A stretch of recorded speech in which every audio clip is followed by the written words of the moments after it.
Welcome to my humble little office. My name is R. Keith Andrews. I am a spiritual guide and paranormal adept.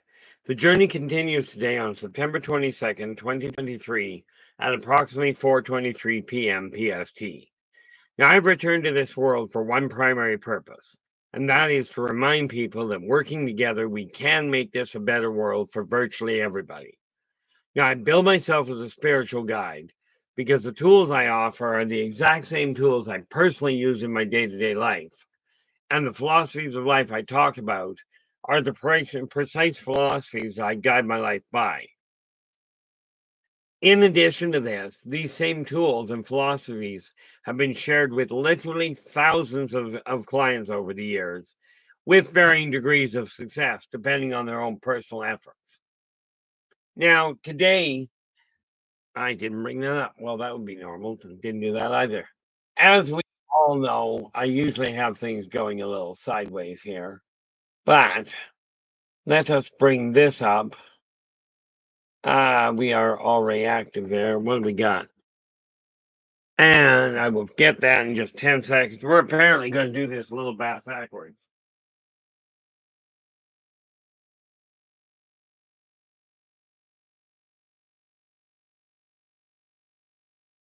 Because I didn't get the other stream set up on my screen, making it very difficult to read.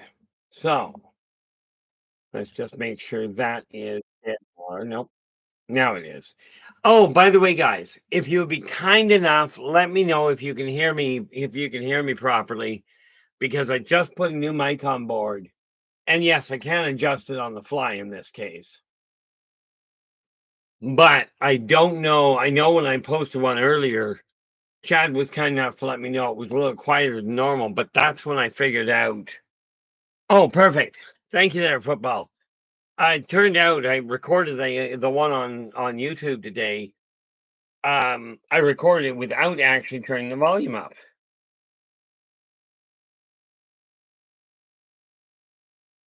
All I'm doing here is just bringing the stream up so I can actually take a look at it and know what you guys are saying. Okay, now right off the bat, we go up here, go to live chat, shall we? And we have Adam Lakatos in with the gold. We have Football Cat in with the silver. And where are we? Donna Spencer, you are in with the bronze. Joe Stewart, you have honorable mention. And we are off and running. Philip, how you doing? Glad you could join us. So I'm just looking at the top here and making sure I stay on top of things if I can. Oops. Oh, you didn't want that one anyway. Yeah, it's sad to say there, Adam.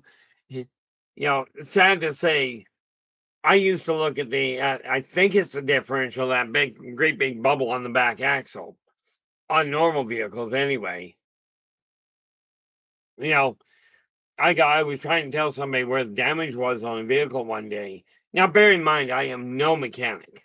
So, of course, I'm looking at this thing, whatever that bubble on your back, about a third of the way across from the driver's side on the back axle, it's busted. It's not working right.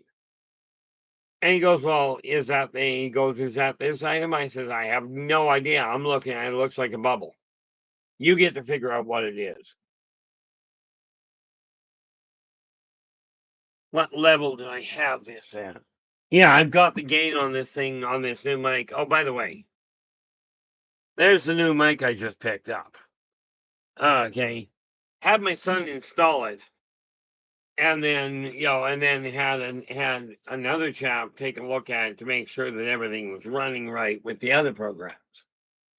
Like I said, tech is not necessarily my strong suit here. But I'm looking at this, and yeah, vehicle problems are always a pain in the neck. This is why when I went to replace my vehicle, I went and bought a brand new one. Not because I wanted a brand new vehicle, but because I didn't want the headache. And that's just for me. Now, today, we did discuss the whole idea of talking about the actual nature of the ancient race of dwarves. So I got the information. I forgot to bring the little guys up, the figures up. I may go back and get them after a little bit. But what I do need to do, see, that leg is not. I'm telling you, I did something really ridiculous today. Decided it was a cute thought. And somehow, while I was sitting down, I managed to dislocate my knee. Not a good job, not a fun thing.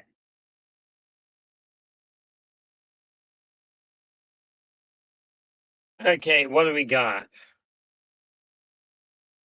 Oh, yes. Haven't got that sort of round, but on Saturday, like as in tomorrow, we will literally be discussing the idea of persistence and how that plays into things. But now let's get on with this issue, okay? Where we start looking at the ancient race, you guys already know of them. They're written throughout literature. There's no problem there. Okay. And yes, in all fairness, there have been some actual pure blood dwarves that have surfaced. Okay, that have come back to the surface in amongst mankind. Now, are dwarves hard-headed, grumpy, and borderline alcoholic? Yeah, pretty much. I mean, people talk about about the humans in France drinking wine all the time. Well, at least the humans in France don't ferment 90% of their food. It's really kind of comical when you take a look at them. Number one, they are phenomenally picky, patient artisans. So yes, they are fighters, they are drinkers, they do like their the finer things, if you will. Well, I don't know about the finer things, but there's been a real question around it. Many people have come to me and go, "Well, you're just making all this up," and it really boils down to a question of the chicken before the egg. The chicken or the egg, which came first? Did I end up meeting the races and then writing about them? Or is it just a figment of my imagination? Now, you get to figure that one out. But I will tell you, as I've been writing the Yldrbac Chronicles, new information has been coming to light. Okay, so yeah, I've got somebody's attention. This much is pretty clear. Okay, what are we looking at there? Just looking at numbers for half a second. Yeah, that's going to be fun. Let's get the window open before we end up having some sort of a major problem.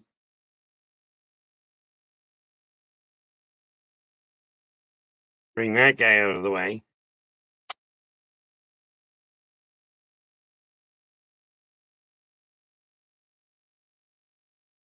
Just get a little bit of airflow here going and make sure that things are working, that we don't end up having a major problem. But no, the dwarven race they are definitely an underground group. Okay, you won't see major amounts of them on the surface. Now, if you're a gamer, okay, there are groups that are called there's a few different types. Okay, if you're a gamer, you've heard of hill dwarves and mountain dwarves. Well, the funny part about it is hill dwarves in D&D work really well, but in real life, I've yet to find a community of dwarves living above the ground. Where are we here? Let's scroll down a little. And Kimberly Paget, how you doing? Glad you could join us. You do and you don't. Philip's just going, you've got to have sun for grapes. And realistically, yes, you do if you're growing them the normal way. However, they have a setup down underground where the grapes what they call grapes, what they use in place of grapes, if you will, Okay. When you take a look at them, there is a bioluminescence that actually gives off the right amount of energy to actually grow the plant. Now, what do we got here? Whoa, slow that down.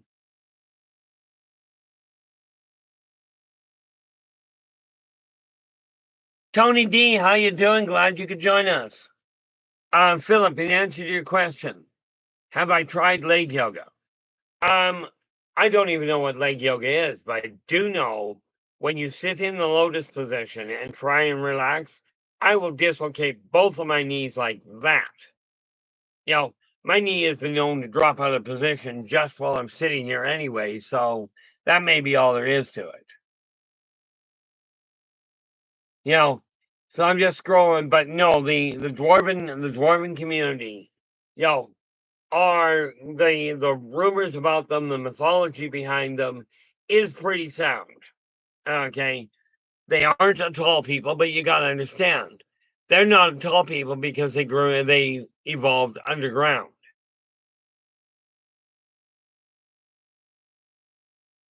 And what are we looking at here?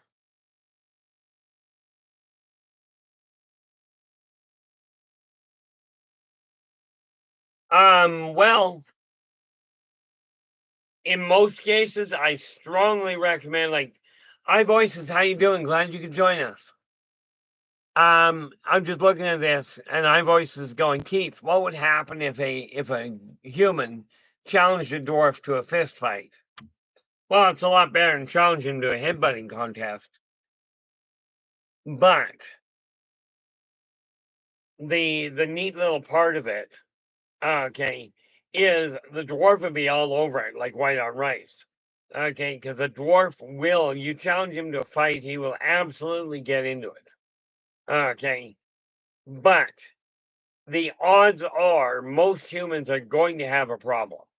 Okay, there are some humans that can go toe to toe with dwarf as long as they don't target the forehead. Okay, but a dwarf won't back down from a fight. You challenge him, doesn't matter his age or her age for that matter. But I will warn you, the theory, the rumor that's out there that it's hard to tell male and female dwarves apart is way too real because they're both bearded. Okay. And it doesn't matter whether they're male or female, they've got the full beard. Okay. And they grow them just as well, one to the other. Okay. If you ever see a dwarf that's got a short beard, one of two things has happened. Either he's young and just hasn't grown it yet, or he had an accident, or deliberate.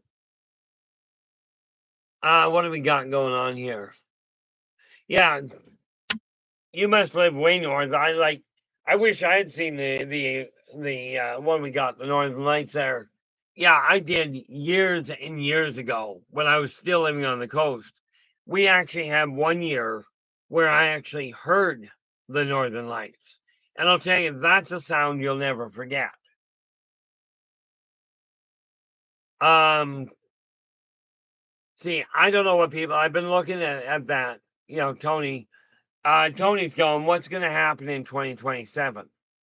Well, an awful lot of things are going to go on, or are going to happen. But am I worried about the world ending or some massive disclosure happening? I don't know what people are talking about at this point because I haven't been watching it. What I do know is we've got to get our tail feathers in gear to change the way society is running right now.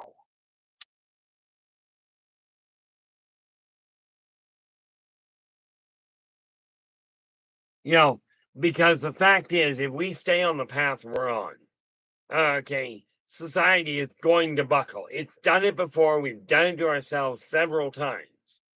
Now, when we start looking at dwarves, understand dwarves are now there are things called there are human dwarves, humans that have dwarfism.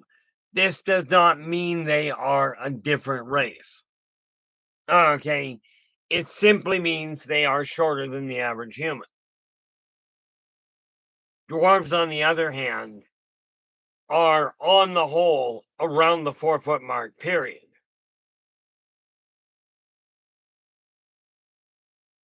Oh, why not? You know, Phil's going, is 2027 the new 2012? I wouldn't bet my life on it. I mean, anytime you start pinning down the world's going to end, let's clear things up. The world is going to end in somewhere in excess of 5 billion years.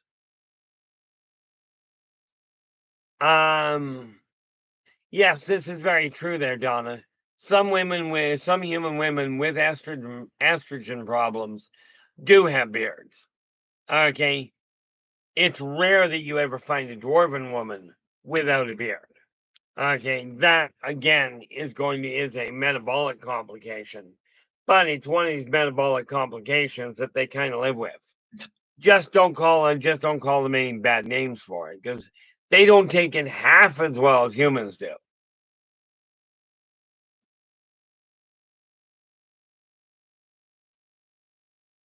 I appreciate you pointing pointing that out. Okay. I'm going to be right back. I'm going to grab a couple of figures and show you guys a couple of things here. Some of you have already seen it.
One day I'll get organized before I actually start, but I wouldn't hold my breath on that.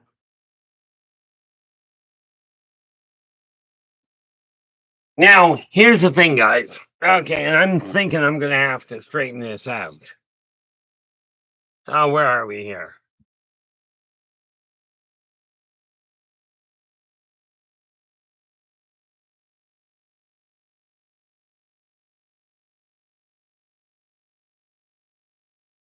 You know, the funny part about it, when I take a look at this,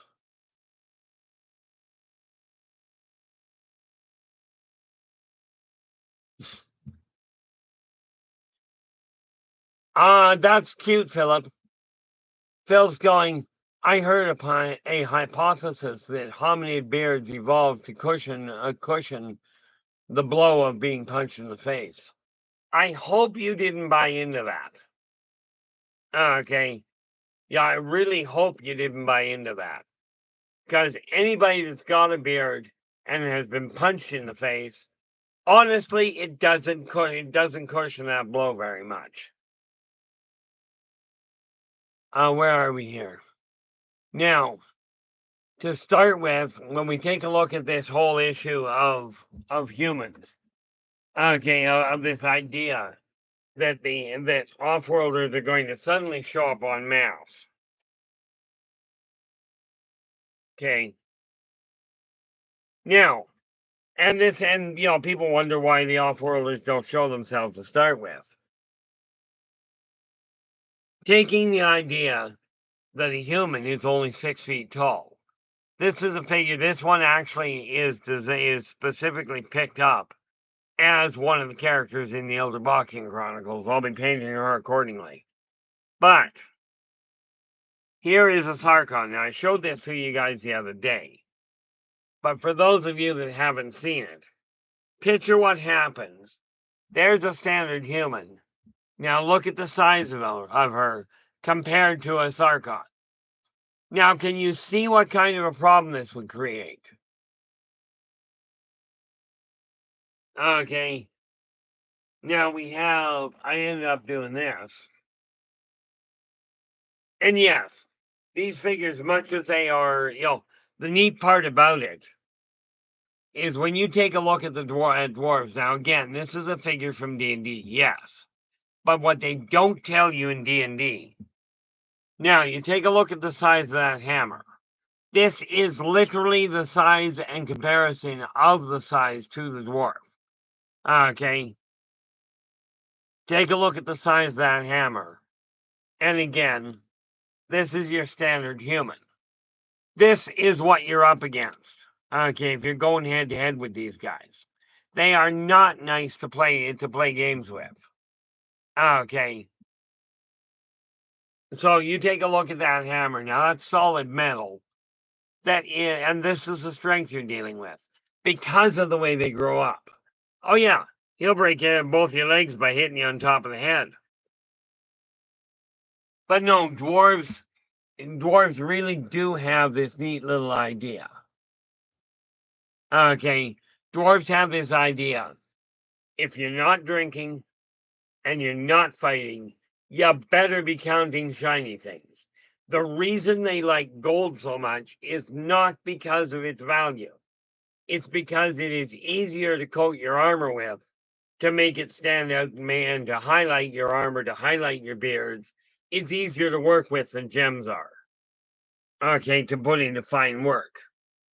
Now, they do like their gems, don't get me wrong. But they definitely are much more particular towards gold, and as a secondary run towards silver.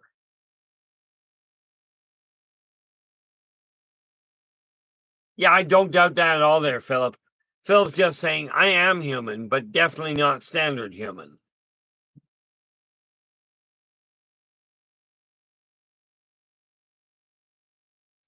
And I'm just looking at this, what we got here.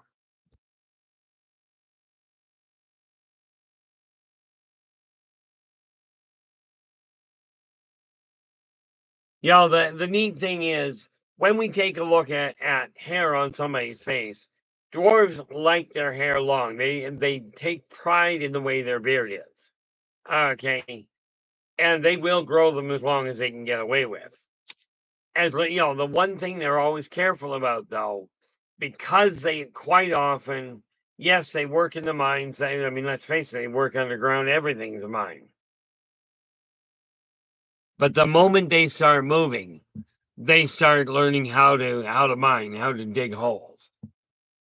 Okay.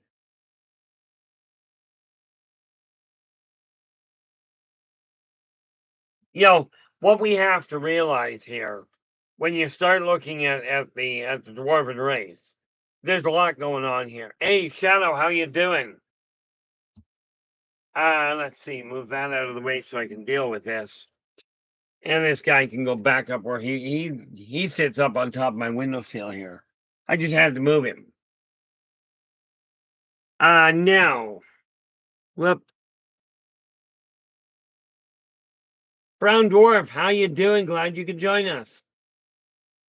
By the way, guys, if you have a question that comes to light, even if it's not on the topic we're talking about, I'm looking at filling in the topics for this week. Because the list I had kind of went the way of the dodo bird. But let's get that out of the way. Of course, tomorrow we're going to be dealing with persistence and its impact. Sunday is obviously open topic because that's the way we always do that.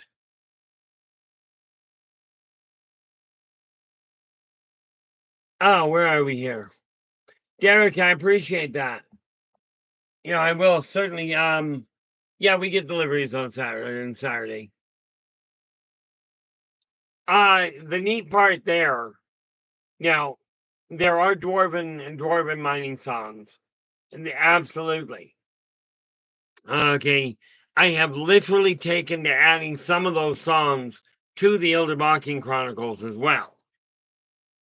Because the way I figure it, might just as well put everything in where it belongs. But we saw Shadow come in here, and I do want to get this dealt with.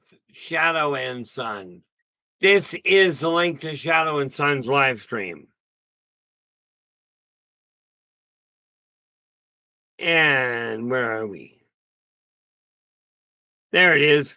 So absolutely, he comes in on, let's see, Shadow and Sun comes in on Sunday at 8 p.m. Central, meaning 6 p.m. Pacific. I think, no. Yeah, I think that's 6 p.m. Pacific. Okay. But do drop in, give him a listen. If you like what he has to say, come right out, give him a thumbs up, do subscribe to the channel, and share the daylights out of it. Now, well, I missed a couple of people coming in here, obviously. We have, who came in before Brown? Nope, Brown Dwarf we caught. And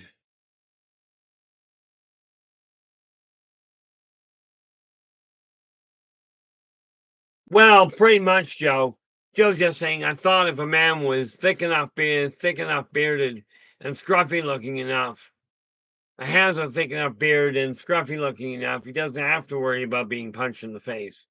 Yo, the neat part about it, okay, is people worry about everything. I haven't quite figured out why. Oh, so do I there, Philip. And many of the songs, I wonder if I can find it. Where are we? I've got book 12 open, so it might be in that, might be in book 11. But let's take a look and see if I copied it in here. Find.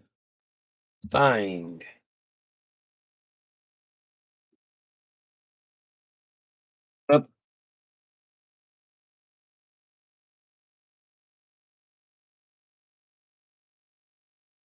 Might not be in here. Nope. Okay, so I got to open book 11 and get it to you. So we just go here, we go file. Oh, we don't have to do that, just minimize this. And we open up book 11, book 11, yes. There's book 11, so.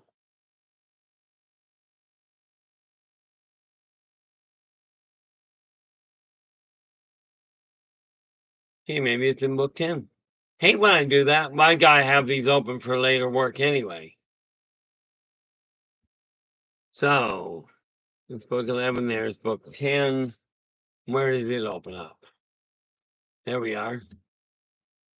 I'm just looking for one that I actually translated already.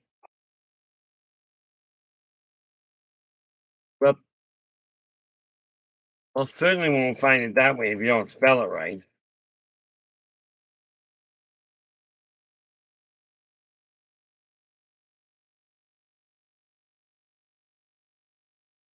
Okay, well, that's an interesting situation.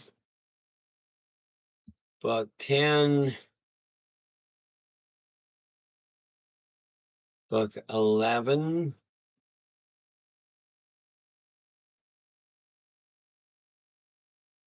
Now, why, pray tell, is it not anywhere there?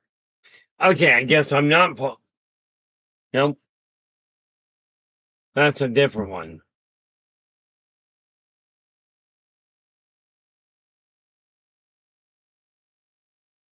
What is that? Book 12. I'm actually looking for something for you guys. There it is. Now, this is only one stanza of it. Okay, one verse. But just so you guys have an idea of some of what they deal with. Where are we? Bring that up. Come in here. And we paste that. This one was actually translated from one of their taverns. Now that's only the first verse of it. The rest of it is in the book. Now what do I got here? Let's minimize that. What do we got?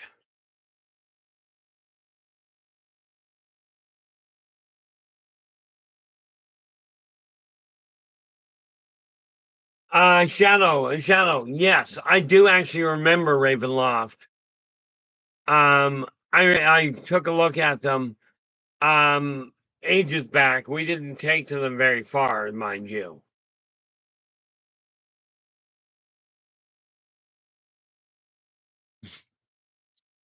Gene, here I thought World. I thought that. By the way, hi World. How you doing? I thought that was just common amongst humans lately. What do I do with it? Looking around for my water.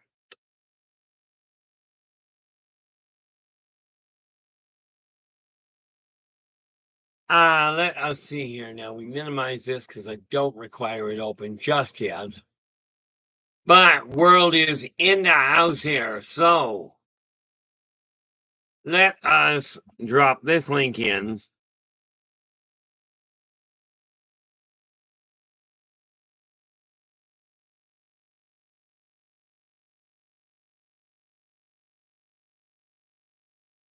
This is the link to World's live stream. So absolutely drop in, give him a listen. If you like what he has to say, do give him a thumbs up and then subscribe to the channel. I'm sure it would be really appreciated.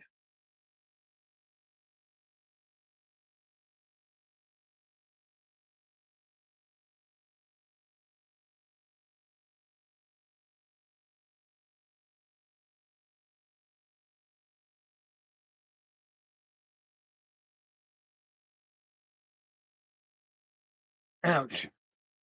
That was painful. Okay, now, couple of things to get clear. Number one, when we're looking at dwarves, in D&D, they've got hill dwarves. In reality, I've never run into one. Okay. They don't tend to live, the dwarves don't tend to live above ground. Okay. Yes, there are some people that do, but the race themselves doesn't. Okay. This said, now there are a number of different, I've identified 3 different groups. Okay, 3 different, if you will, strains of dwarves. You've got your standard dwarves, and all of them have a couple of things in common. They like their shiny stuff. They like their alcohol or fermented whatever. And rest assured, when I mean fermented whatever, I mean they will ferment literally anything they can get to cooperate. Okay, they're not kidding when they talk about this idea of adding different minerals, as in gravel, to beer in order to make it more palatable. Okay, they do like the added minerals. Okay, the one mineral you don't put into a dwarf's beer because it will set him off. Okay, it is a mineral. Don't do it. Salt will not make them happy. Derek, I don't know if I saw you coming in here. Actually, I know I saw you coming in. World, those are very, very, very bad. You realize that. Of course, you're a gamer. That's understandable. World Bigfoot is just going, how do you stop a charging ogre? You take away his credit card. Gee, I was thinking you kneecap him. But, you need a pretty big mace for that one.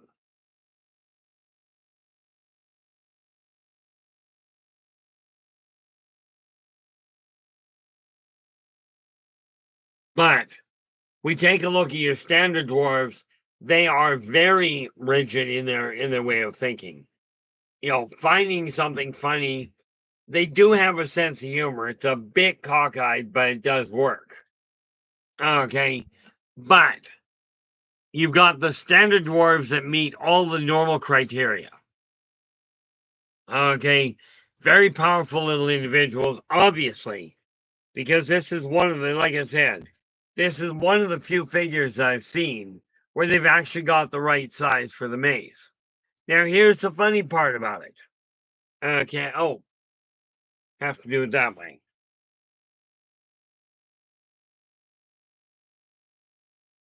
go over here and we grab this little book.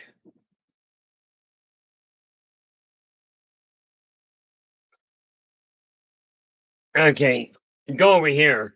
Now this little book here. Nope, not that. I grabbed the wrong one. I like that one, but that's the wrong one.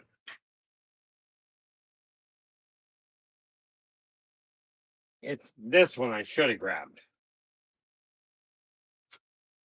This is the end of an epoch. Okay. Now, if you take a look at this mace, where is it? This mace right here, right there. You'll notice the size of it compared to a human torso.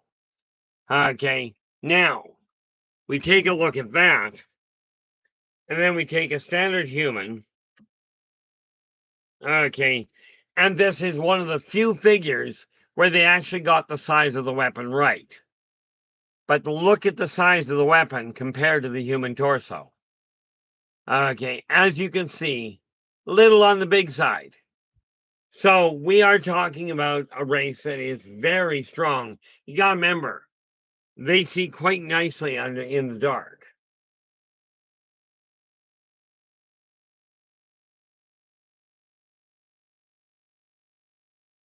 Where are we? Derek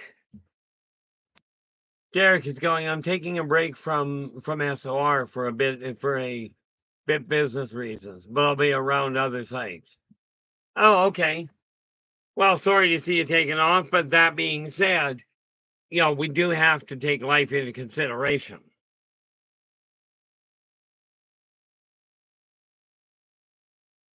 Now,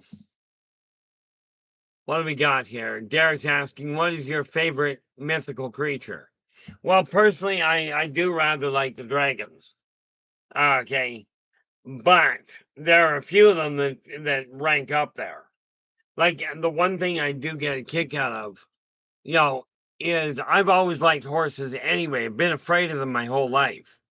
But unicorns, on the other hand, are a very interesting little individual.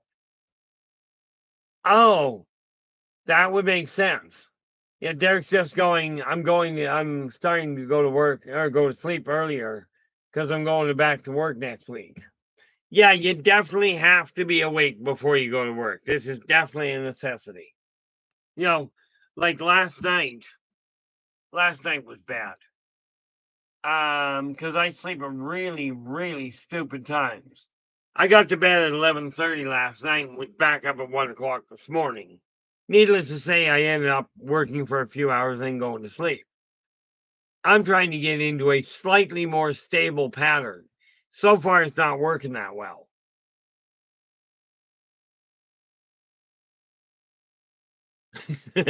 Yeah, world goes, nah, just stay up all night.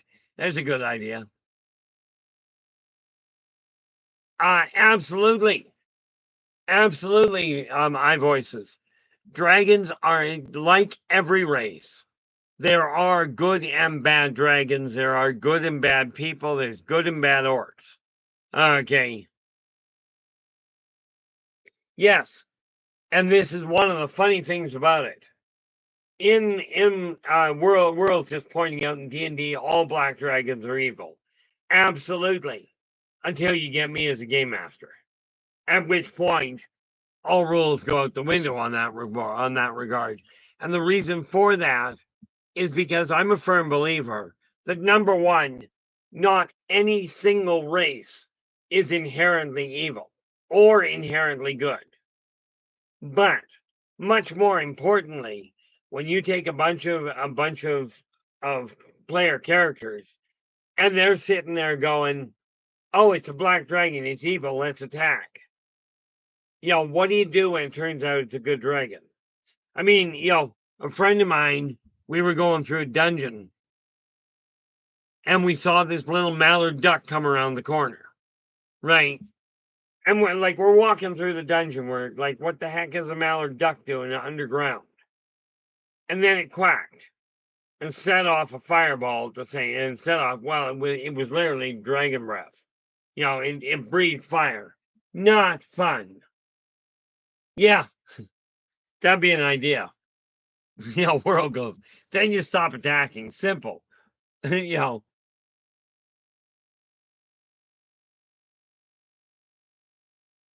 Yeah, just remember one little detail, Derek. Okay, target the low end. I really gotta remember where my hand is. Target the low end. If you're looking at fixer-uppers, pick up the inexpensive ones, turn them over, sell them inexpensive compared to the modern. Okay, you'll find that you make a heck of a sight better money.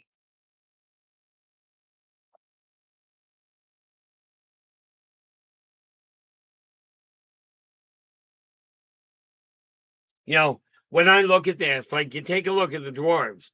Okay, now again, guys, if you've got questions, absolutely put them in the chat room in all caps, preferably in all caps, but otherwise in at least partial caps, or put that wavy hand in, that wavy icon, just to let me know you're asking. Okay, now you've got your standard dwarves that you'll find under most, in most areas. And here's a neat little piece of information for you. Those neat little those neat little the rumblings that you guys hear, that people have heard, that nobody can identify where they're coming from. I know where they're coming from, and pity help the world if they activate them.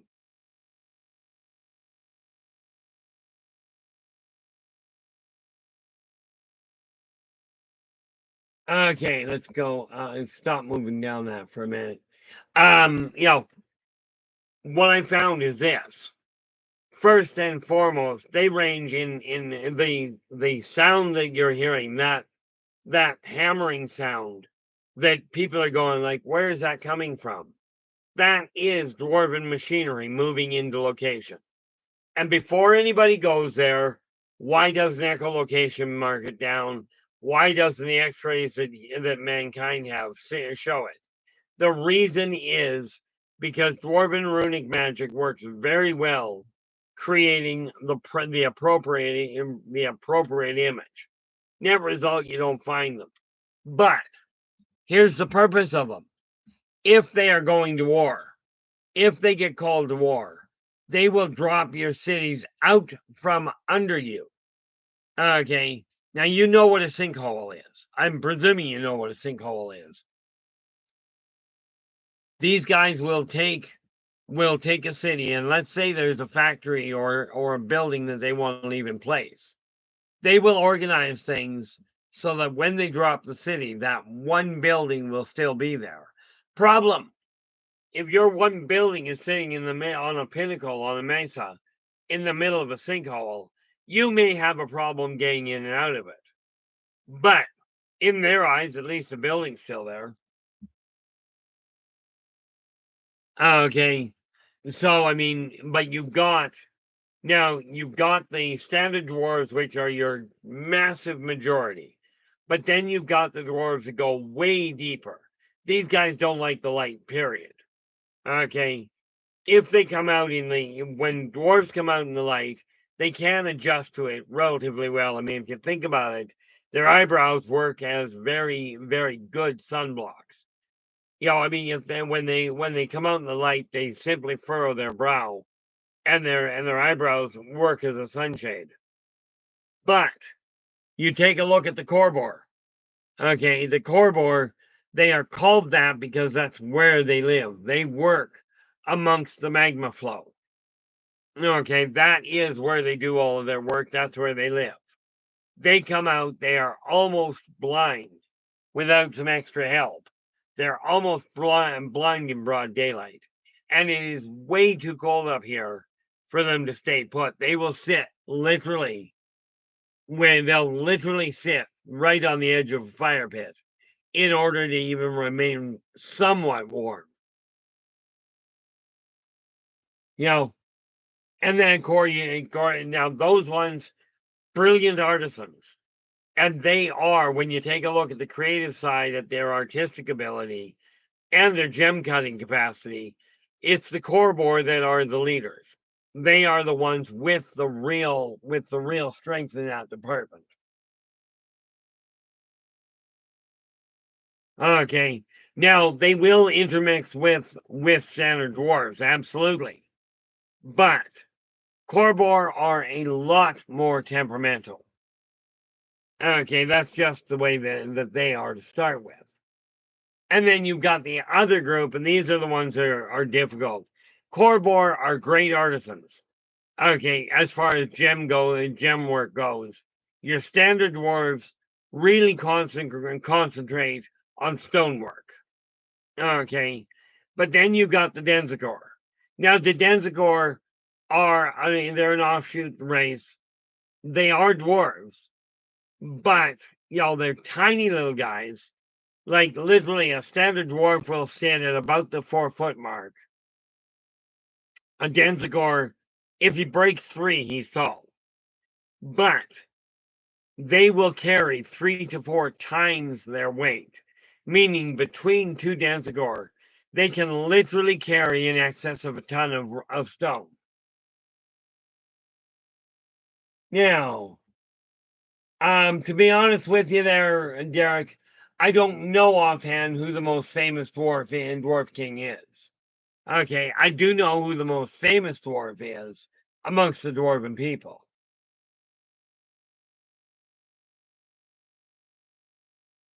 Right off the bat, world, the answer is no, I haven't. I'm only just starting to go in and read and force myself to get through a few different books. But no, I have not read Kingdom of the Dwarves by Rob Walsh. Okay. I'm reading 3 books right now simultaneously, one of which is taking forever. Okay. Can't imagine why. Of course, this one I'm reading because I told my dad I would. Okay. And that, in case you're not aware, that's the King James Version. I told my father before he died, like while he was on his deathbed, I told him I would read the whole book cover to cover. So I'm working on it. It's a long read. Okay. This one is one, as you can tell, this is not by J.R.R. Tolkien, but it is the driest book I've ever personally read. Okay. Where I'm looking at it going, it is almost impossible. It is not anywhere near, in my opinion, the caliber of his father. And then this other one is one that I started reading. Okay. This one is a series of, I don't know, I think about 15 books. Okay. I am going to be reading this entire encyclopedia and then sending it and then turning it over to other people.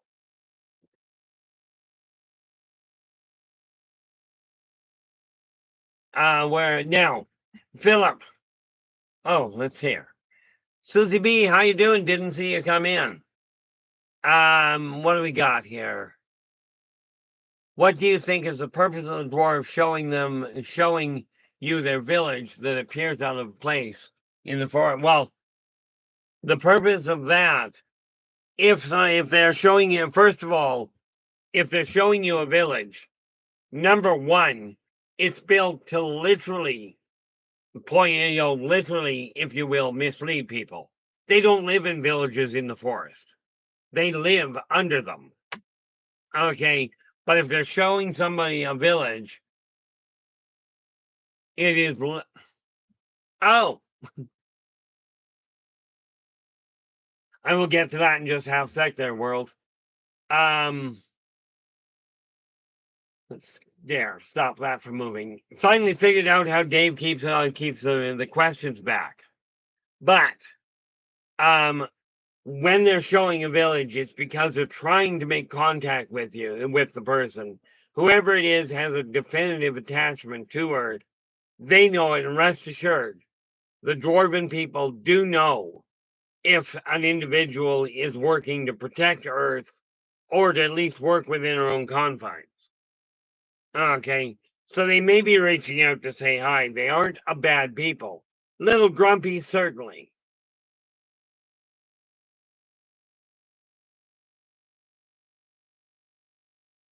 Now, that would be that point. How does dwarf government work? How do they organize themselves? Do they? Okay, neat part there. First and foremost, when you're looking at the dwarven government, let me just pull up the information the easy way. One day I gotta put that back where it belongs. Now, the governments do tend to vary. There's no question there. There we are. Yeah, that's kind of what I figured. Government's a little bit of a loose thing. Dwarves still run on a clan base. Okay. And clan leaders are depending on the clan. Sometimes the clans vary as far as who their leader is. Because some of them go, the strongest dwarf is the leader. Or the one that is the best produces the best mineral or the best turnout, the best refining. Sometimes they gauge it that way. But whenever they get into the way that the government itself operates, is they do have somebody that sits at the head and goes, okay, you're allowed to talk. Now you are. If a dwarf does not clam up when he's told to, he gets hit. Okay, it's not a question of banging a gavel on the table like we do with humans. Okay, it's a case of the Speaker of the House, as it were, will walk over and slap the guy with a maul. Okay, but because they're not trying to kill him, they invariably hit the top of the head. Right on the glasses plate here. Okay, it can get to be a very noisy little situation. But from that standpoint, when you're looking at overall, you've got clans, and then you've got one of the clans in the area is given authority to look at the rearrangement and the organization of the dwarven people in that area, but they are not in control. It's not like they have a king of the dwarves. Okay, they have one of the dwarves, and it is done by election, by the way.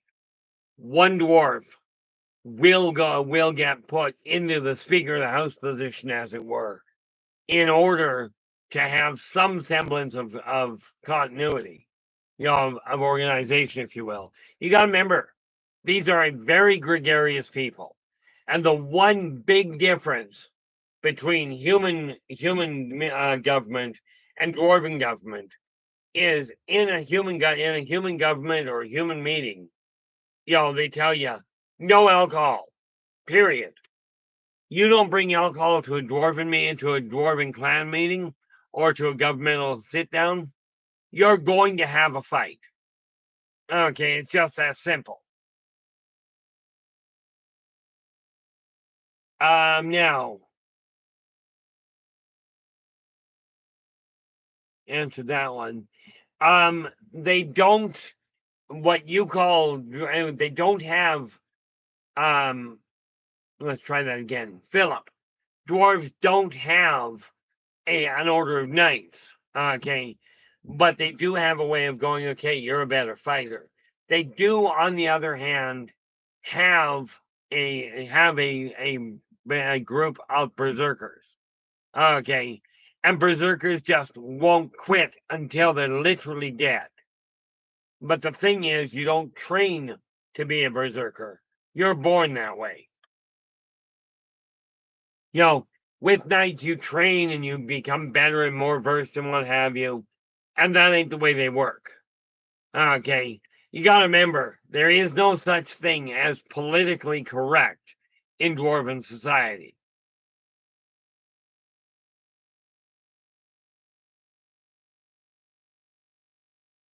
What do we got here? Well, that'd be an interesting book to look at. I like the way you put that there, World. World's just going, you need a copy of the, what the heck was the thing called?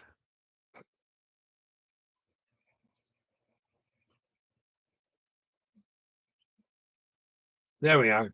Yeah, the Kingdom of Dwarves. They talk, World's just talking about the fact that it has a lot of their technology. Now, these guys do have phenomenal equipment. Okay, and yes, some of what you have seen, if you play Skyrim, some of the mechanical tools they've got are very much what they build. Okay, funny part about it is they are not necessarily, if the Korbor are building them, they're actually magma generated. And yes, they did figure out how to contain magma where it will continue to remain heated to produce power. Where are we? The funny thing there, Joe, my experience has taught me one thing. When you're dealing with fairy tales, like Joe's asking, is there a real Snow White or was that just a fairy tale? The answer to that is yes and no. The fairy tale itself was very much a fairy tale. But have there been, or more to the point, was there a young lass that did end up staying and living with a bunch of dwarves, of actual dwarves? And I'm talking short little guys, really temperamental, very heavy on the alcohol. Okay. Did she end up running into them? Did they end up taking care of her? Yes. But it wasn't, she didn't run away. The original Snow White didn't run away as a young adult. Okay. She got stranded as a young child. Okay. Now do understand, dwarves are you know, dwarves are extremely family oriented. Like I said, they're clan oriented. And every family is built in the same fashion. Yes, they are on the whole, they are a patriarch. I think I did that right. Where are we? This is why I write so much down.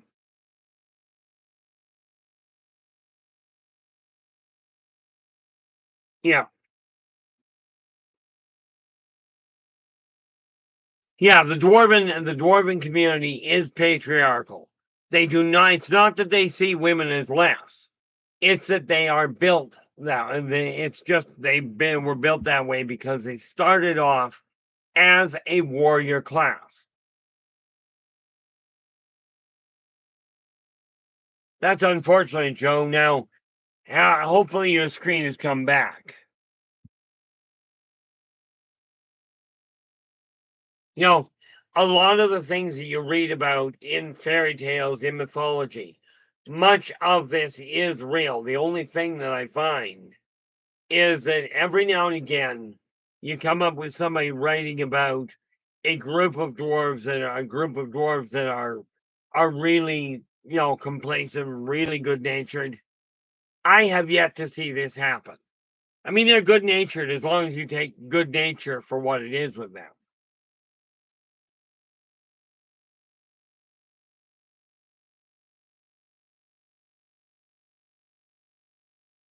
Yeah, world goes. My favorite meme shows a dwarf with a helmet, armor, and axe, and it says, "Dwarves are just Vikings, tiny, angry Vikings." You know, I got a kick out of the other one. That one of the best ones I ever saw. You know, was one my brother showed me, and it was about a halfling. Showed a halfling strung up between two giants. You know, his hands up in the air and his legs and pulled out, and he's just riddled with arrows, and his party's all standing below him. And the caption on the comic was "Old hobbits die hard."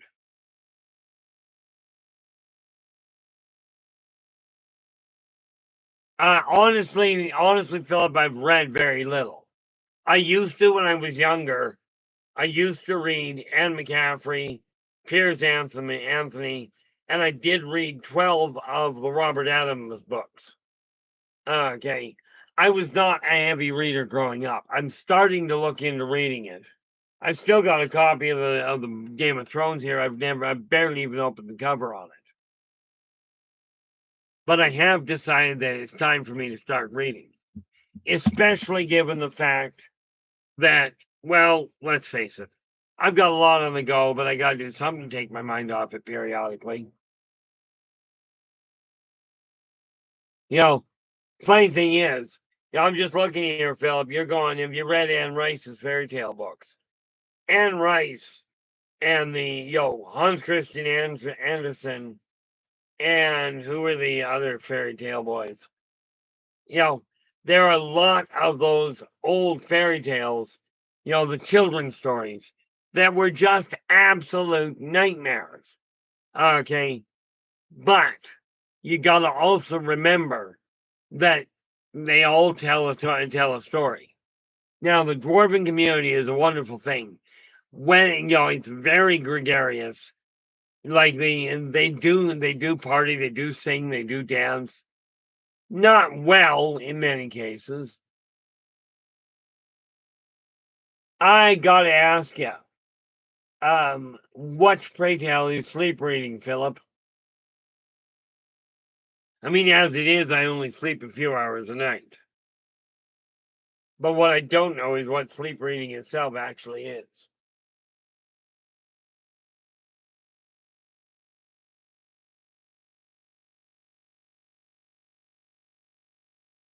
But what I'm doing is setting an hour aside to go through a few. Oh, yeah, no. There's a reason I don't. Number one is that quite literally, I can sit down on the bed and I can actually be asleep by the time my head hits the pillow. Of course, I only sleep for 2 or 3 hours, and I really should use some of that. But it was funny. I was in the middle of writing a chunk of information down on one scene in the Yldrbac Chronicles. And right off the bat, I got told, okay, you need to know this about the Sarkon. Okay. Here we are. World Bigfoot's going. Old one panel D&D comic from the 70s. 2 dragons leaning over a huge boulder facing each other. One dragon has a knight in full plate armor in one hand, smaller boulder in the other. Caption reads, use a rock to break open the hard outer shell. The inside is good eating. Yeah, no doubt. I had a t-shirt that had 2 grizzly bears. The one grizzly bear has a camper in his arm. He's got his hand on the top of the camper's head. He's looking over at the other grizzly and he goes, hey, Marty, twist offs. Some of the comics, some of these one panel comics are absolutely hilarious if you've got a twisted sense of humor. And I don't know. I figure that world sense of humor is actually pretty normal. Maybe. But when we take a look, you gotta understand the idea that the dwarves only eat, drink, fight, and collect gold is highly overstated. They just happen to be really good at those 3 items, and therefore put them to use. I'll give you that. I will absolutely give you that one. World goes normal for a dungeon master. This is why I've got, I've taken the campaign that I've got going now, and I've got three different. We only have 4 people in the game, myself and then 3 gamers. But I've decided to do things a little different. So what I've got, and if my son actually listens to this, then he'll get the hands up. But what I've got is a group of gamers that are doing their own thing. And then I've got 6 gods, 3 of which are the ones these guys worship, and 3 others. And the gods are sitting around a table up in the heavens going, I'm going to move my dwarf over here. And he's just going to pick him up and put him over there just to see what the other characters will do with it.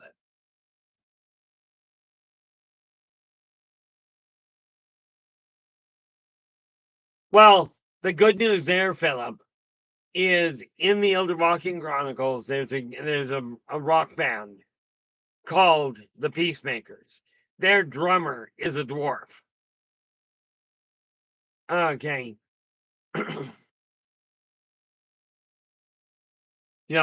And quite often when you go into the mines, yes, music for them, especially percussion music, as you can well imagine, is very important to them. And to say the least, somewhat infectious. But are they looking to invade Earth? No. Okay. Now, of course, here's the neat thing. This is just another little side note for you. Okay. We take this critter and we take a standard human. Okay. The standard human will make for the hills. Okay, they will try and outrun somebody this size. Not always effective. Dwarf, on the other hand, he's going to go for the ankles right off the bat. He won't even slow down. Because the one thing they've got, aside from temper, is a massive sense of, I'm right, I'm allowed to be here. It's just that simple. So they don't get scared off very easily.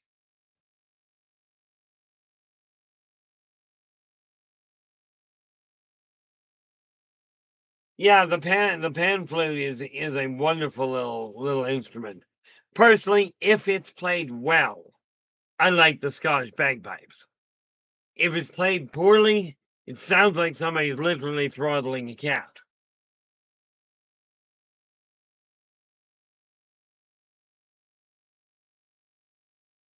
Oh, yeah, I don't know who sent it to me. Somebody sent me that one the other day. World's just put a link. And absolutely feel free to use it. I don't know if it was you that sent it to me their world, but I did listen to that one to Diggy Diggy Hole. It's definitely a little bit odd, but it's well done.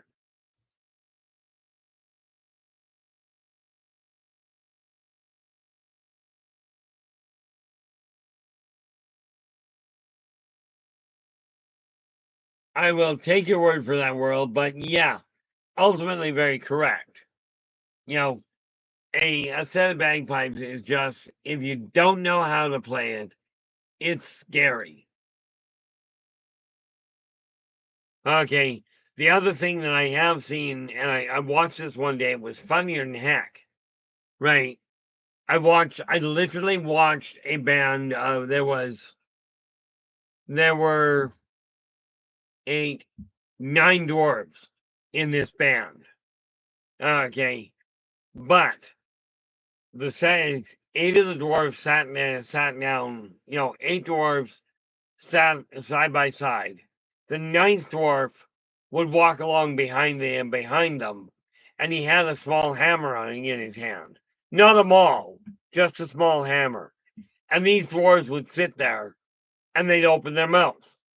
And the drummer would walk along and he's banging on their foreheads on his way by. Right? This was a dwarven percussion instrument. Humans call it an xylophone. They just call it common practice. Usually it's kids that get to sit down.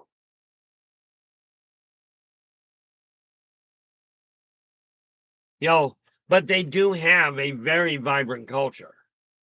Okay, the other thing they are very good at, dwarves are quite often considered somewhat clumsy. They really aren't. You don't want to get into a fight because they will swap weapons by literally tossing one weapon to another, to another assailant, another compatriot, in order to make sure that the best weapon gets to the right place.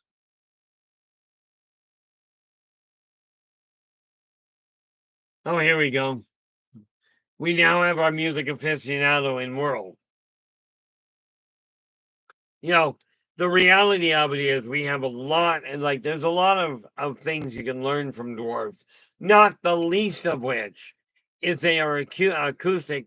If they are acoustic magicians.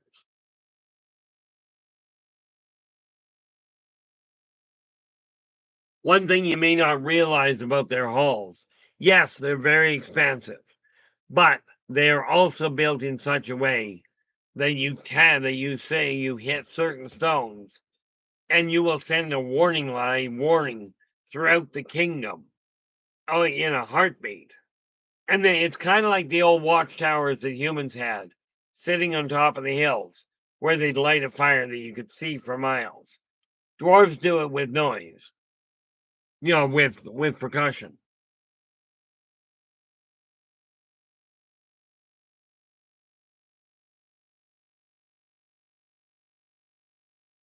Honestly, Philip, no. The reality is I am not an avid reader. I spend, but you got to remember, I've got 29 books concurrently being written. Okay. And I've already gone through, I'm what? 10, I'm about 10% of the way through, but I'll be racking off a bunch of that today. And then next week I'll peel off a whole pile of races and get ahead of the game. Monday I should be sitting down and doing that as a critical priority.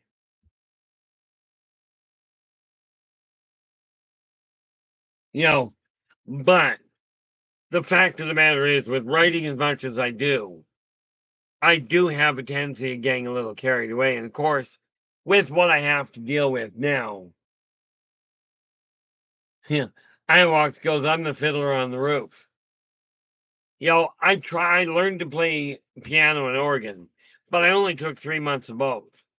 And I did get my hands into guitar for a little bit. No, I did not take up singing very well. Primarily because I'm not good at it in my eyes. The fiddler, not a prayer. And the bagpipes, I would never even try that one. Yes, I'm Scottish. I'm not about to pick up a set of bagpipes and try and make them make any sort of reasonable music. Mind you, I'm Scottish and I'm not about to put on a kilt either.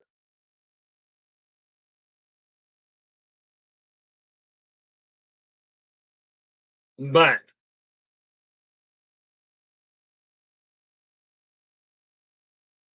well, this is true, Iwax. I think a lot of my problem, Iwax is just going, anyone can sing in their own key and master it in their own.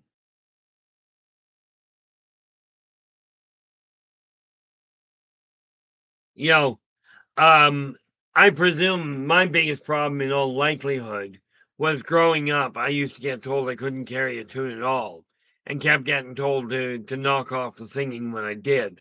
And I finally took it to heart and quit. Well, Joe, the answer is yes. Although they're hard to spot. Okay.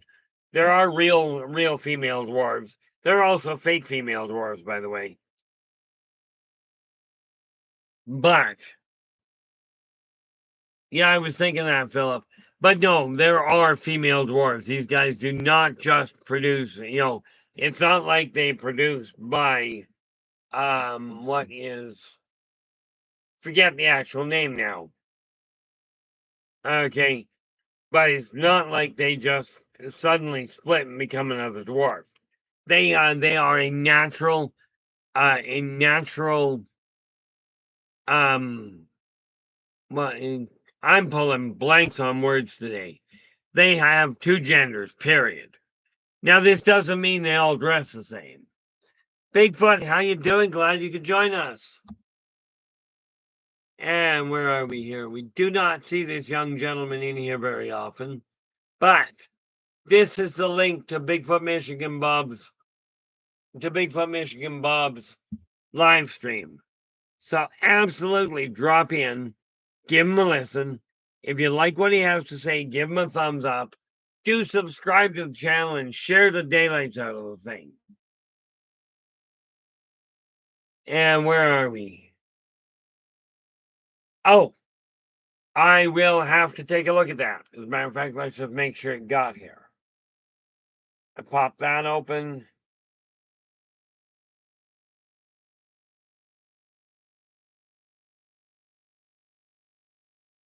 Am I in the wrong one? I am. Well, if I'm in the wrong email, I won't get it.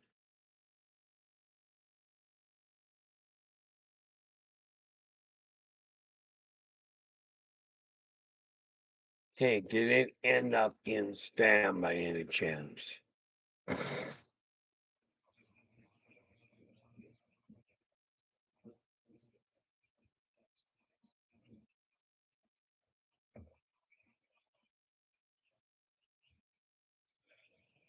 I am just looking for it here, there, Bob. Rob, my apologies.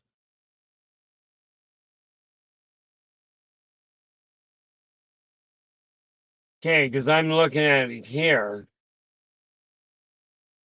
Ah, okay, I needed that.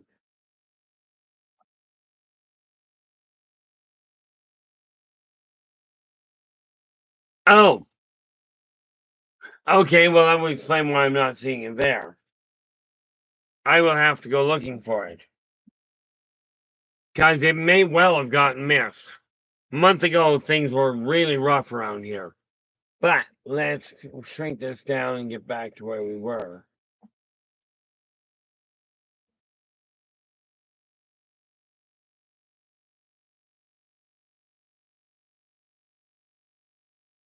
Yeah, no, it's just I was in my home in my own personal email. I looked at it, it wasn't coming through there. But no, I will absolutely have to go and take a look at it and look for it again. Could have sworn yeah. Okay, Bigfoot, that will be appreciated. I will keep my eyes wide open for it. What do we got?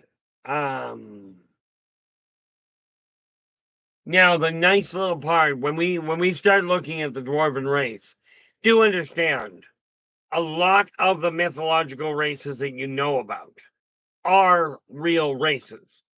Okay, and yes, I know that sounds like we're talking, like we've got our head completely screwed off backwards, but I'm happy to say 3 independent, professionally trained human psychiatrists have said very emphatically, my brain works fine. Got a phenomenal temper where it comes to dealing with stupid people, but at least my brain is working.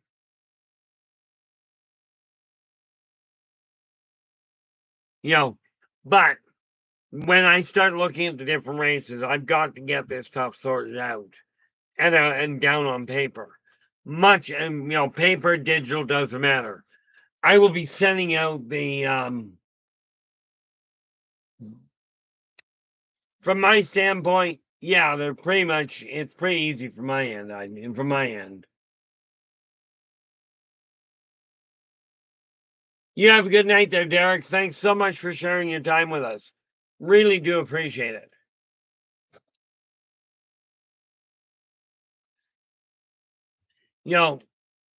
Oh yeah, you're back away from me.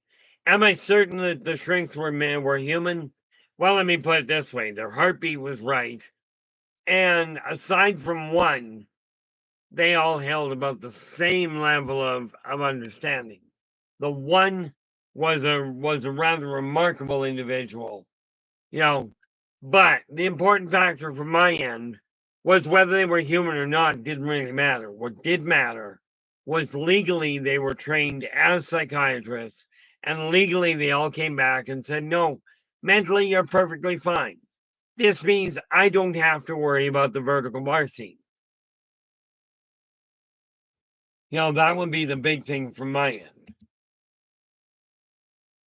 And let us hit refresh there and see what pops. Went through all that today.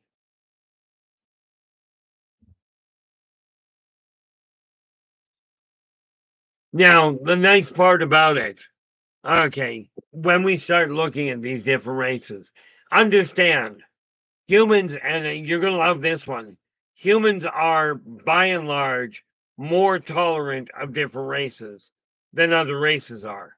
However, humans do seem to have a massive problem being tolerant of each other. which I find absolutely bizarre. Mind you, I found it weird today, and this is why I put I uploaded a video today explaining in a little more detail, just because I needed something to talk about. I went and ventured out to deal with the corporate world today. Problem. Notary Public didn't know what they were doing as a job. The college didn't know what courses they produced. So I'm like, and of course, the government just wasn't willing to help. So I'm literally learning, having to turn to people like you guys to get things moving. You know, just to update my profiles on the various different social media and just make things happen. One thing you can bet, if the world goes to heck in a handbasket. Now, the dwarven community, okay, will accept other people as long as you respect their rules. Their rules are simple. Hands off their alcohol. Do not make the mistake of challenging them. They'll happily take you up on a fight. Don't get me wrong. But you challenge them to a headbutting contest, they don't hold back. There have been way too many people that have died by challenging a dwarf to a headbutting contest. You know, the funny thing is, the mountain dwarves, the young mountain dwarves, when they do venture outside, they do so for one reason. The biggest time of the year for them is bighorn sheep rutting season. This is the time of the youngsters coming of age. They go out and start headbutting the mountain sheep, but they always do it late at night for two reasons. One, they do it late at night so that humans can't see them. Two, it's easier on their eyes. You know, so I mean, we are talking about a race that prefers underground. They prefer the sound of the echoing chambers. Wouldn't you know it?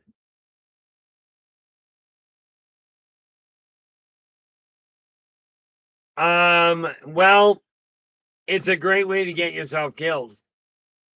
Okay, Phil's going, don't cut their beards if you come across a sleeping dwarf, I would think. Yeah, you cut their beard, one, two things is going to happen. They're going to wake up and beat you to death. And I do mean beat you to death. Or if another dwarf spots you cutting a dwarf's beard, even if the dwarves are at odds with each other, they will kill you for it. Okay. If you're going to give them a haircut, ask first. But the beard, you never insult them. And cutting it off just because is just going to hurt you. Because you will die, but you're going to die slowly.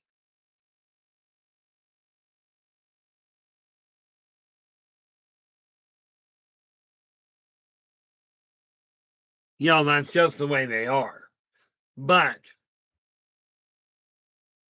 when you're in a governmental situation, you always have to be careful, because humans will throw insults back and forth across the floor. Dwarves will throw throwing mauls. Okay. Essentially, yes, Philip. They have a very definite code of honor. And the thing is, you cannot like your neighbor dwarf. You cannot like him at all. But there's the old saying, only I kill another dwarf. You pick a fight with, if you call a dwarf out, and this is something that human biker gangs have in common with them. If you call a dwarf out in a fight, they will go up against you one-on-one. If they die, they die. If they don't, they don't. But no other dwarf will jump in. Even the relatives of the one you called out. However, you jump a dwarf, that entire society is going to come looking for you. You got to remember, dwarves only need a little bit of a reason to fight. Okay. And if they're not fighting, it literally is a case. If they're not fighting, they're drinking. If they're not drinking, they're carving. If they're not carving, they're sleeping. Okay. Usually because they drank too much. But you gotta understand something about the dwarves. They like their alcohol. Quite frankly, I'm firmly convinced that they require it at this stage. But they were built as a warrior clan, very much as humans were. Just dwarves found when they came to, when they came to in the valley, they went underground. They went, nope, too bright out there. We're just staying here. Humans got when they woke, they came when the elves were built. They came out of the caves and headed for the woods. Humans just carried on where they were. I'm pretty certain. I've always held that humans got out of the caves by accident and then couldn't find their way back in. But when you take a look at that, the core bore work. They literally carve magma tool or magma flues while the magma is right there. So yes, they literally have their armor. The core bore, by the way, their armor is made of stone. Okay. The reason for that is the magma doesn't melt bedrock. It does after a time, but not right off the bat. If it did, we'd have a problem. And besides that, they've got ways of insulating it properly.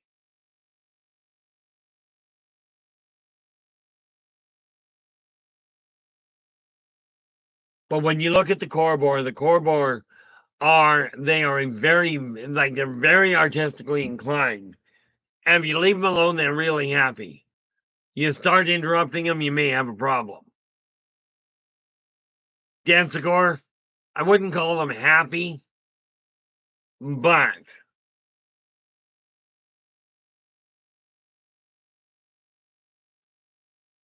okay, couple of things that I would get that in half a second.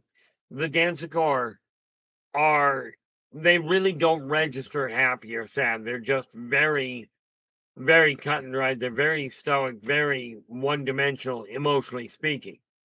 Like you give them something to move or somewhere to go, and they will go almost forever in a day without slowing down. That might be a good word for it there, Philip. As you can tell, I'm having troubles with my words today. Now, Philip's asking, would a dwarf be willing to perform for humans, or would object to being a spectacle? Number one, perform. That depends entirely on what you're paying them. Okay, and what you're asking them to do. If you're asking, are they going to stand there and juggle? Not likely. If you're asking them, will they walk in and beat the crap out of somebody and, make a show of it? Certainly, they enjoy their fights. But you make a spectacle out of a dwarf, they have a lousy sense of awe. And you can bet your bottom dollar they will retaliate. And by the way, that other neat little idea. You got to remember, they work with metal and stone, which means putting them in a prison, in jail for doing something wrong, not necessarily a good idea because they just don't get the idea.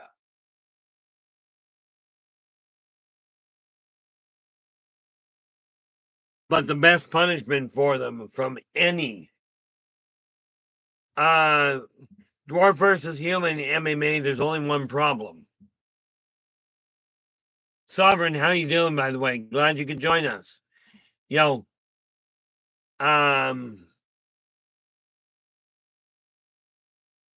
I will get to that in 10 seconds.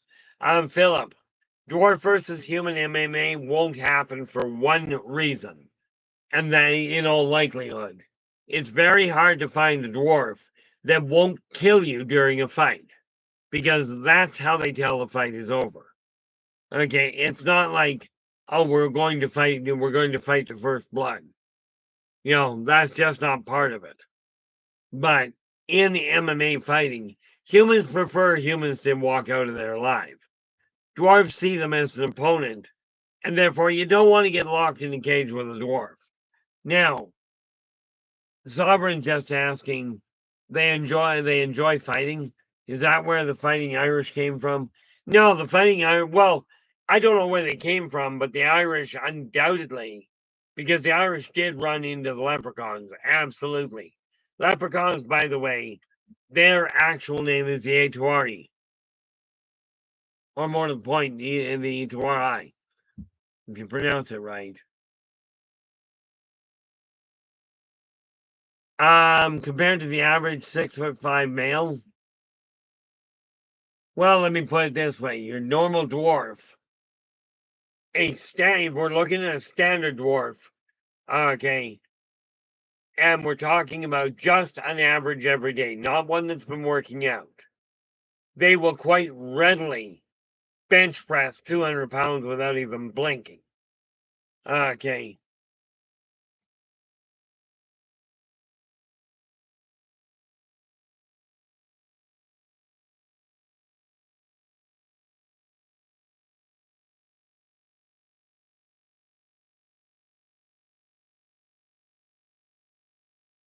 You spelled that wrong.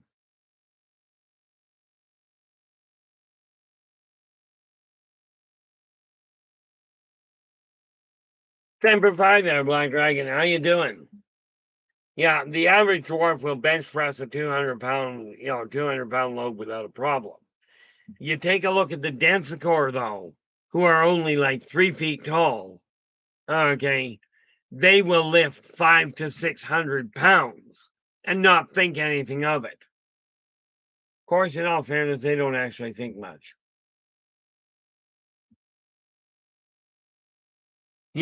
So yeah, dwarves have a much lower center of gravity, obviously, but they're a nasty little group. You get them into a fight. Black Dragon, how you doing? Glad you could join us. The thing is, you never try and drink a dwarf under the table. Well, you can drink under the table with him. Yes. Yes, they do, Philip. The dwarves do have magic, but they rely on runic magic. They don't do a lot of the spell casting, as in, let's say a few words, let's draw a couple of sigils in the air, and cast a spell. But they are very good at calling on earth magic. Okay, on using runes to actually redirect the energy. Okay, they're the ones that figured out how to actually put hieroglyphs together in such a way that they would communicate at a further distance than the hieroglyphs themselves. But they absolutely do work with magic, but what they do is they tap into earth magic.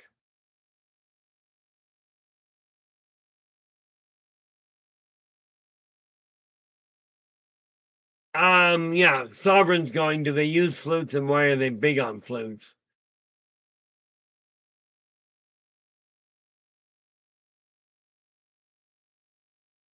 First of all, the dwarves, some dwarves will turn to a flute, but honestly, their bigger draw is percussion. Okay, you'll get the odd one that'll play the flute, but they're not as big as you might think. Now, that said, okay, when you're looking at gnomes, gnomes on the other hand have another issue altogether with it. Yeah, well, pan flutes, those are what the pan flute is more. Drawing an absolute blank on the name. Where'd it go? Drawing an absolute blank, and I hate when I do that. This is why I keep this thing handy. Where the heck are we? Drawing a blank on that name too.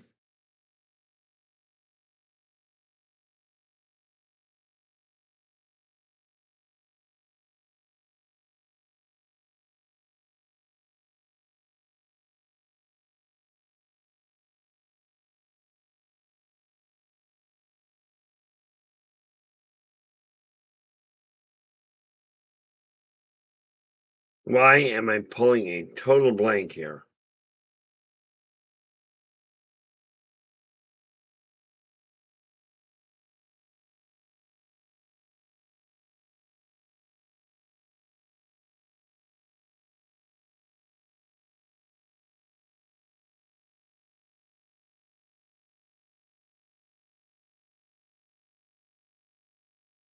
Oh, it was pulling a complete blank. The ones that take to the flutes the most are what you would know as your satyrs. Okay. Hey, why pull a blank?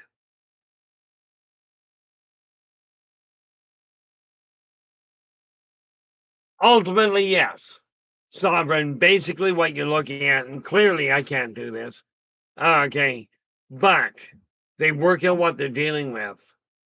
And the way they end up doing it is not only do they carve it in, but while they're carving it in, they have a way of, quite frankly, charging the stone so that to the dwarven eyes, they can actually see it resonate. World, that is just terrible. And no, it doesn't necessarily take, well, takes a lot of gas, but that's why they've got greens. Or why that's why they've got, things like cabbage. It works great for them.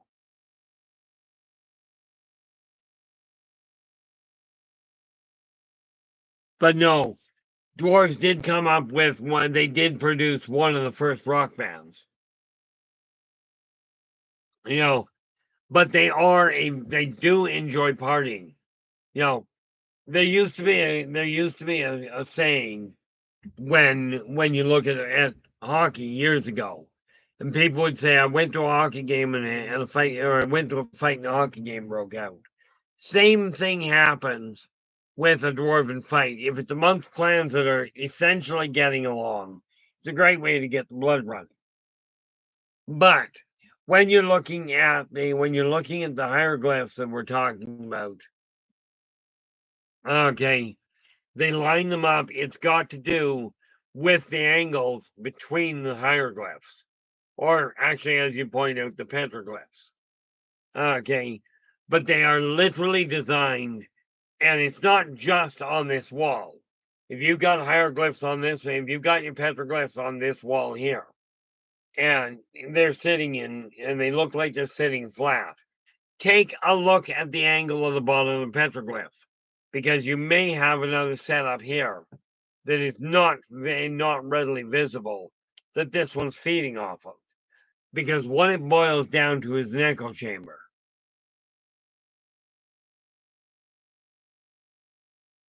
Sovereign's going, more details, please, on how they charge the stones.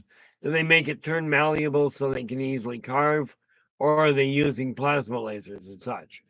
No, what they do when they're trying to actually carve it, they literally use a magma flute. Yes. Okay, we'll come to that in a second there, Philip. They literally will drizzle magma. Okay, and let it burn through, but they pick the rock specifically because some rock won't burn properly in magma. And of course, as we know, diamond doesn't burn at all in magma. So you just line your stone with the thing you got to remember with diamonds. They're not that rare. Okay, but these guys using appropriate sonic percussion will liquefy diamond in order to line their stone vessels, thereby enabling them to move magma around. Okay, but it's a lot of work, and the whole catch is when you're doing it, they burn it in first, and then very quickly peel out the magma before it sets. Yes, it's hot work. Yeah, if you think welding is hot, try what they do.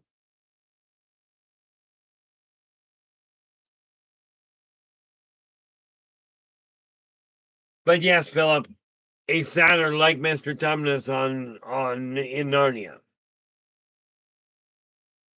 Okay. What do we got here? Yeah, the now here's the funny thing there, Sovereign. Standard dwarves, they use magma. They trade with the Korbor to get the proper flues up. The Korbor, on the other hand, will build mechanical items. They will make them out of some of the densest material available, but they get it from deep inside. This is why humans can't find it. They don't go deep enough. Now the other thing about charging, and I've shown you guys how to do this. The dwarves do it regularly, but they focus on metal and stone. Okay, if you take your hands and put them palms towards each other, only a quarter, maybe half an inch apart, you'll feel an energy between them. Dwarves do the same thing. Now, you concentrate on that and you separate your hands. Now, the dwarven shaman, the ones that really turn around, dwarven shaman, dwarven mages, call it what you will, the ones that work with energy are the ones that have the best control over the energy flow. And they're the ones that charge the different vessels. This is why I say, if the dwarves ever come to the surface looking for a fight, mankind might just well move. Because the first thing they'll do is they'll take out the cities. And I don't mean they'll attack them from the edge and work their way in. That's a human tactic. A dwarven battalion will knock the ground out from underneath the city. Not just a building. They'll take the whole city out. Okay. And they set it up because they're natural geoengineers. So they set it up with the city still sitting there perfectly stable. They cut all the stuff away, move all the junk out of the way, and then they've lined it up in such a fashion that all they got to do is knock out one support beam, and the rest of them will fall in unison. Net result, you can take a city the size of Manhattan and completely dump it into the ground below. Not necessarily into the ocean, because the dwarves aren't overly happy about the ocean thing. Well, funny thing is, Atlantis didn't sink.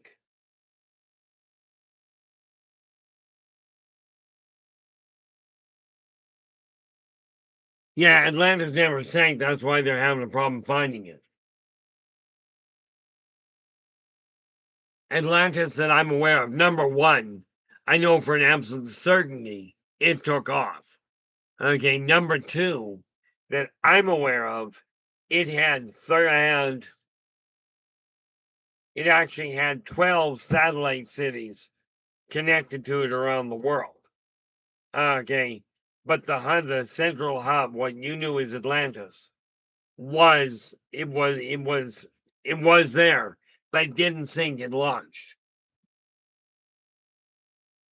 Very much like sinkholes, Black Dragon. Very much like them, but they're very much orchestrated. Every now and again, some of the sinkholes that you've seen suddenly pop up, you can bet your bottom dollar that the dwarven community was at it. Was involved in. They're not responsible for all of them, and they only do the very few of them just simply to get an idea. Uh-oh.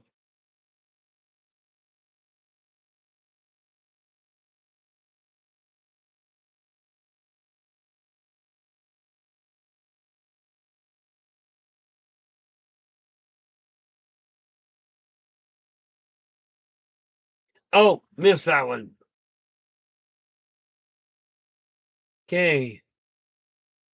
Yeah, Sovereign, you're right. I did miss that one. Do dwarves interfere with our infrastructure, like destroying roads or knocking out our power grids? The power grids are, quite frankly, usually an accident. Okay, you'll notice it's a dwarven attack on a power grid if the power grid doesn't just cease to work, but if it collapses. if the power grid actually collapses, and I don't mean the grid, I mean the power hub, they'll take out a hub, but they will drop the thing into rubble. If it's not dropped into rubble, then it wasn't a dwarven setup. Okay. But when it comes to taking out some of the roads that you see, yeah, they'll absolutely do that. Quite often just because they can. But you'll notice it's not a coordinated attack.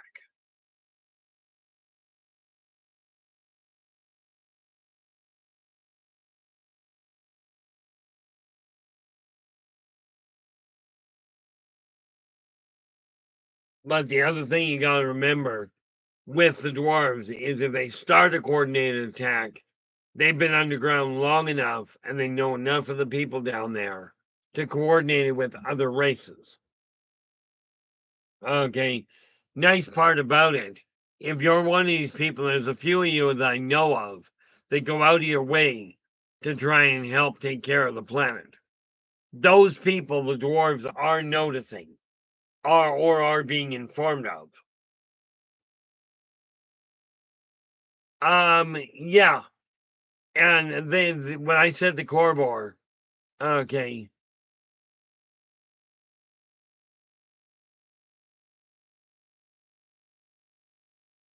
Okay. Let's start there. Let's go back up before I get lost.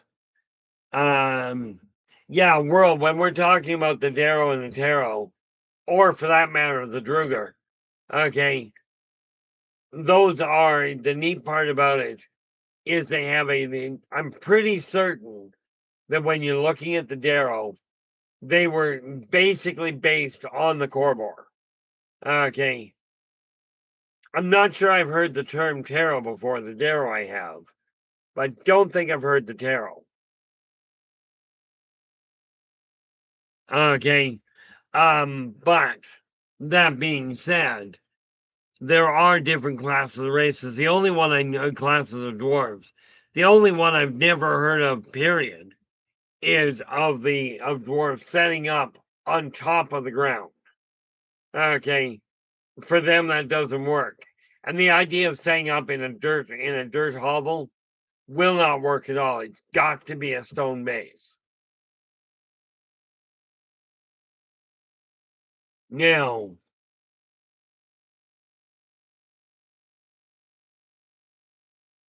just looking up here.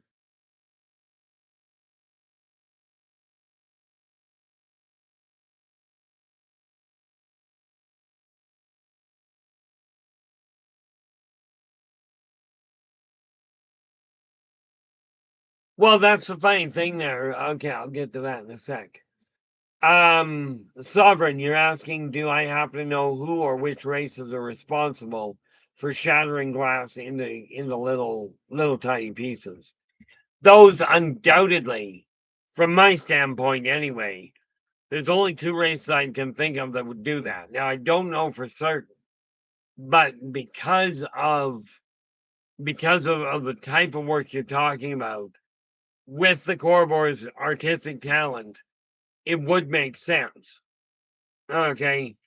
Now, that said, there are a couple of other races, I haven't got them right off the top of my head, that are underground, that are subterranean races.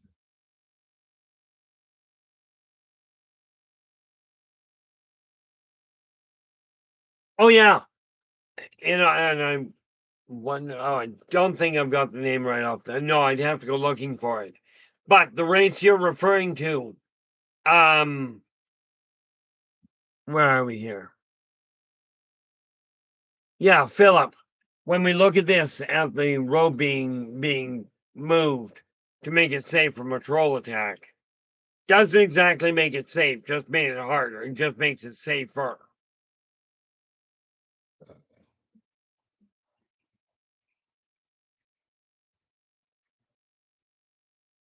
Yeah, I have no doubt about that. The funny thing there, Philip, most of the mythological or the folklore stories that you hear about these odd races are based in reality. Okay. They have a modicum of fact behind them.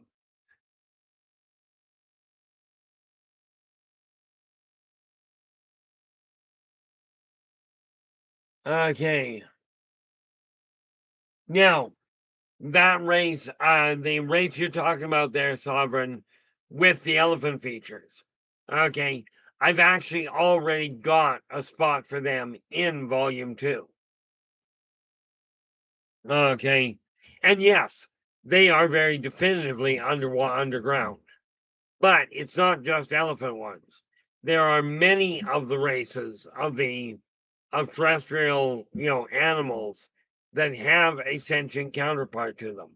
But most of the sentient races went into hiding because every time mankind found one that was sentient, they'd do something silly, like try and cage it. You know, and if you don't pay attention, this is one of the things about paying attention to history, or more to the point, paying attention to mythology, is that there is so much truth to it that has been butchered or has been just swept aside. Oh, it was just a story. Okay. I encountered a situation years ago, or more to the point, an archaeological friend of mine did. Encountered a situation years ago where they came across this place that had a warning on it. Okay. That don't open it. And the warning was very blatant, do not break this seal. Well, unfortunately, the people involved did. But we're talking about people that did this. My buddy happened to be an archaeologist. And during his training, he had heard about this one event from somewhere back, if I recall correctly, in the mid 1700s.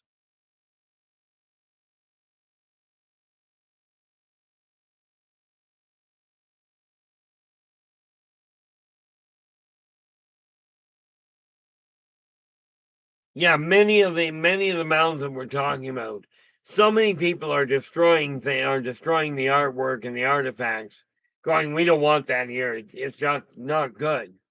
I'm telling you, it doesn't change what was there. But some of those mounds, some of those archways or those protective circles were designed because of the amplitude of the amplification factor of the spiritual energies. Yes, ley lines do work. And when you start putting the right stone figures in the right place, you can modify them. I agree with you there, Philip. And this is coming from somebody that was in my own house when somebody else lit it on fire. That was exciting.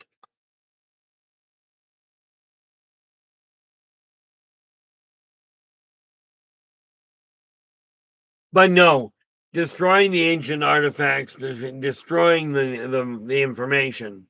You think about it. The information is there. If people actually understood what the hieroglyphs and what the petroglyphs meant, okay, then a lot of the information we're now struggling with would still be available.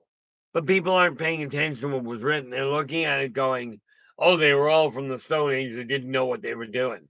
Problem is, they knew more about the metaphysical world than mankind does. And this is what we've got to look at. The dwarves have taken most of their writings and buried them so far underground that mankind is going to run into a bit of a problem.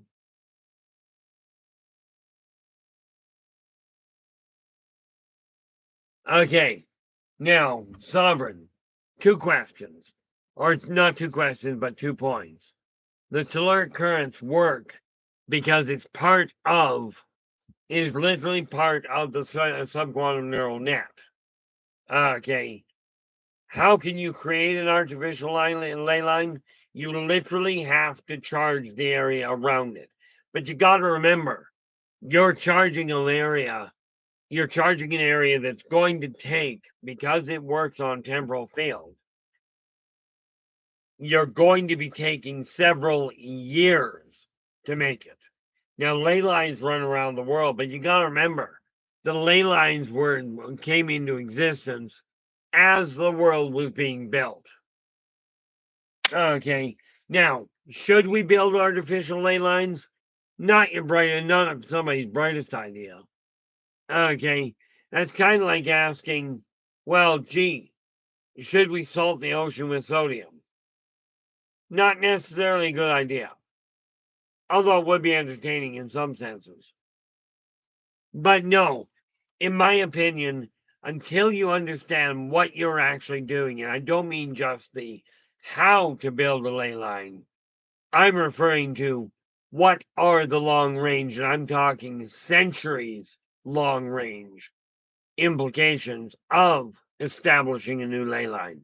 Because you got to remember, you've got all this work done, but what you don't know is take the world map, lay it out flat.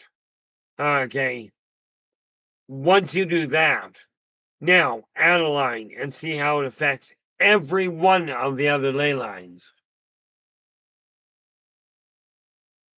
Okay.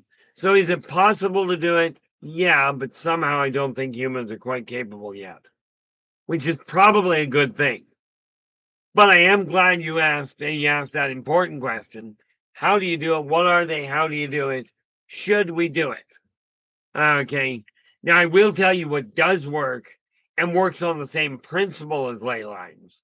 And I'm in the middle of laying it out. I will be talking to Nathan about it, about building an amplifier. Okay, but I'm talking about a crystalline amplifier. I know that Nathan has a way to do it. I know he understands it a lot better. He understands the mechanical side of it a lot better than I do. The problem with humanity, the big problem right now, is humans have forgotten humanity itself. Okay, or more to the point, they seem to have forgotten their humanity. And what we have to realize is that working together, we can make these changes. We can turn this world back into a viable world. But it's one of these things that we got to start working on. And this is why I've been pushing the other side of it and figuring things out so I can figure out how to convey this. I was told very emphatically, it is time to step out of the shadows. It's time to make this stuff available. But here's the kicker. Okay, I turn to the government, I turn to the major corporations, and the legal departments. Nobody seems to know what they're doing anymore. Okay, or if they do, they're not telling anybody. So I'm going to be putting a list together of the different things I'm missing because I've got to go in and modify my profiles now and figure out how to make all that work. Because the reality of it is, leaving things in the state they're in right now is not making any practical sense. Now, we are hitting the 2-hour mark, and therefore, guys, couple of things. If you like the stream, do give us a thumbs up. Do subscribe to the channel and share the daylights out of it if you would be so kind. Okay, until then, now I will be back again. Tomorrow is Saturday. We are going to be looking at the issue of persistence and why. Okay, why it all works. That said, until we meet again, do take care of yourselves. Yeah, Philip, you just said including Microsoft. There's a lot there. Okay, we'll leave that alone. There's a lot that goes on with that. But until we meet again, guys, do take care of yourselves and each other. And for pity's sakes, do stay positive.